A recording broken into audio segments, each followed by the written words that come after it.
Dünyanın ən böyük qənnadı şirkətlərindən biri olan Haribo tərəfindən Niderlandda satılan bəzi məhsullarda narkotik maddə aşkar olunub. Bu barədə kütləvi informasiya vasitələri xəbər verir. Onu yeyənlər özlərini pis hiss edib.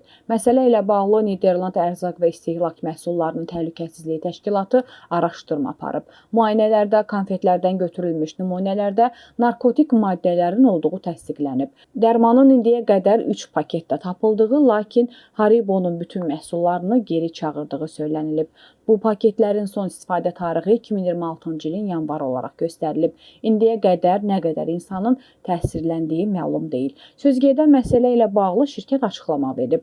Şirkət yalnız Niderlanddakı məhsulların geri çağırıldığını, digər ölkələrdəki məhsulların təhlükəsiz olduğunu bildirib. Azərbaycan Respublikasının Qida Təhlükəsizliyi Agentliyindən bildirilib ki, uyğunsuzluq aşkarlanan həmin məhsul partiyaları ölkəmizə idxal olunmayıb və bununla bağlı heç bir narahatlığa əsas yoxdur.